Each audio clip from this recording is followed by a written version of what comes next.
Eu sou Mário Persona e essas são as respostas que eu dei aos que me perguntaram sobre a Bíblia. Então, quando a gente vê cristãos que acham que é pecado ganhar dinheiro ou ser rico, isso é uma falta de entendimento absoluta das coisas de Deus. Porque nós encontramos muitos na palavra de Deus que eram muito prósperos, né? E Deus usava esses. Na hora que o Senhor Jesus precisou ser sepultado, não foram Pedro, nem João, nem Tiago, não foram os pescadores que foram pedir o corpo a Pilatos, foram dois homens nobres que eram senadores. Eram senadores. É que nem a gente pegar dois senadores em Brasília e de repente os caras ficarem enrustidos a vida inteira, nunca se declararam seguidores de Cristo e na hora H, quando mais precisava, ali vem eles para cumprir a vontade de Deus. Eles são instrumentos de Deus porque primeiro eles tinham acesso ao governador, não é? Ao rei, ao governador, e segundo eles tinham dinheiro para comprar tudo aquilo que compraram, não, um túmulo novo não devia ser coisa barata, todas as especiarias que eram usadas no sepultamento, lá fala de muita coisa, né? Então, é um erro muito grande o cristão achar que deve ser pobre. Não, ele não deve ser rico. Isso é importante entender. Ele não deve viver para ser rico, porque isso é avareza. Isso é avareza. Mas se Deus der a ele meios, mais do que ele possa usar para a sua subsistência, é porque ele é mordomo. O que o mordomo faz? Ele vai na despensa e traz o arroz, o feijão, o vinho, a sobremesa e vai colocando lá para o cozinheiro preparar o serviço, depois ele vai na mesa e serve a mesa. É isso que uma pessoa faz, é isso que o crente faz. Então, quando nós falamos em pessoas ricas, milionárias, eu vou contar para vocês, talvez vocês não saibam da história. A Assembleia em Limeira, a primeira Assembleia de Irmãos Congregados ao Nome do Senhor no Brasil, ela aconteceu graças a um homem milionário. Graças a um homem milionário. Um holandês que durante a Segunda Guerra, ele escondia judeus. Ele era cristão e ele então escondia judeus para não serem mortos pelos nazistas, para não serem presos pelos nazistas. O nome desse irmão era Heiskop. Não sei se é assim que fala, é o nome holandês, né? Mas era Heiskop. E o Heiskop, ele depois que acabou a guerra, muitos daqueles judeus que ele escondeu, que perderam famílias todas, né?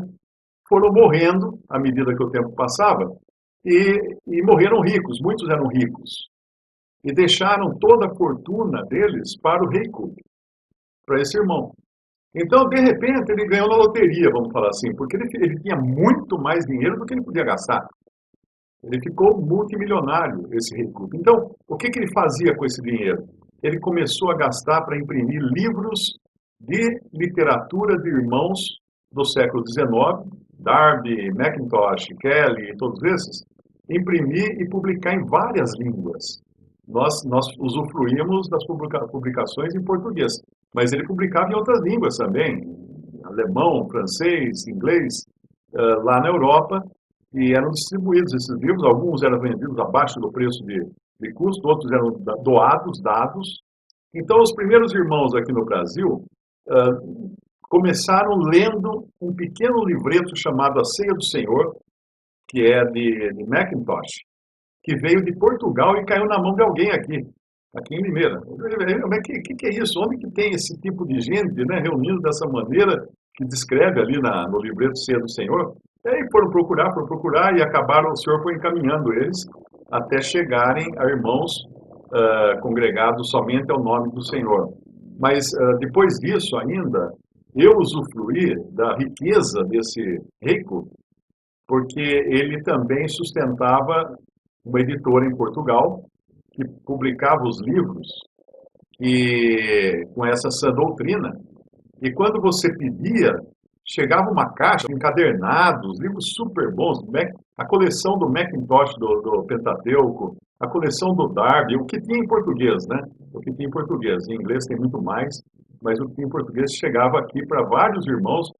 O que eu aprendi de sã doutrina foi com os livros do Mackintosh, com o Deuteronômio. Porque ele não fala só Deuteronômio, ele do Deuteronômio ele vai para o Novo Testamento, para essa doutrina, falar das doutrinas de Paulo e tudo mais, da igreja, né? Então, quando a gente pensa assim, eu pergunto, é pecado ser rico? Não. Esse irmão, Deus deu a ele muita riqueza. Teve um irmão que foi na casa dele, quando ele já estava bem velhinho, eu não lembro se foi o Heinz Brinkmann que me contou isso, foi na casa dele, e livros e mais livros por todas as estantes, e ele já estava velhinho, ele estava senil.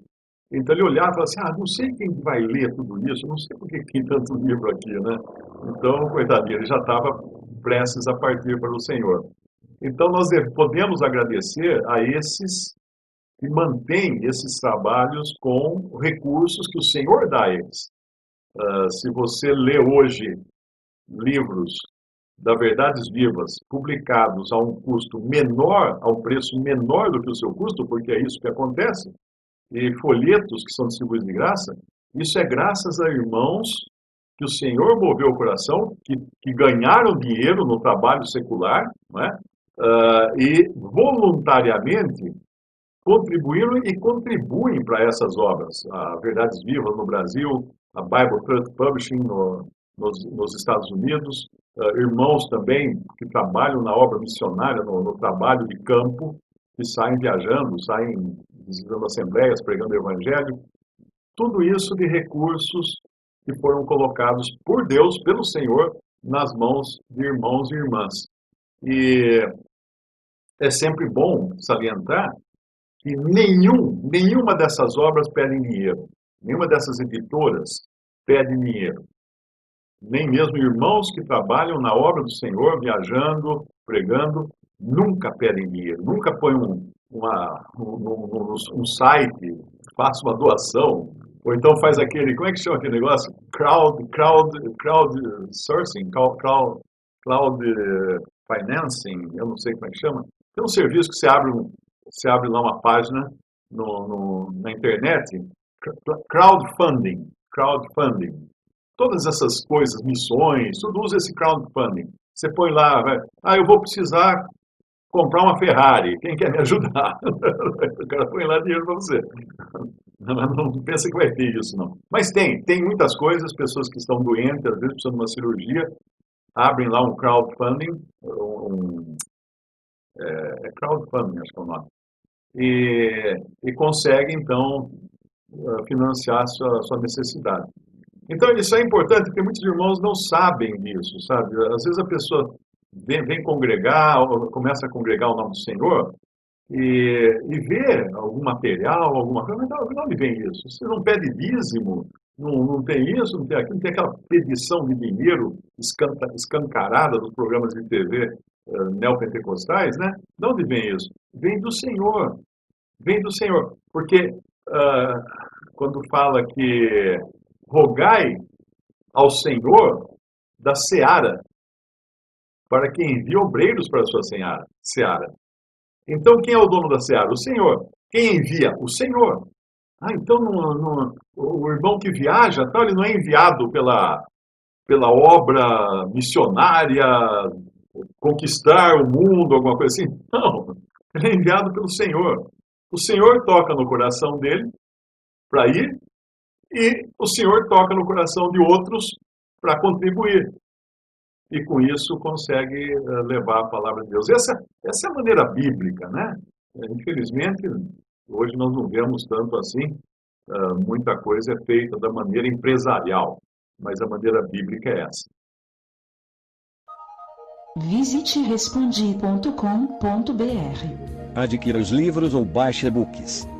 Visite 3minutos.net. Baixe o aplicativo.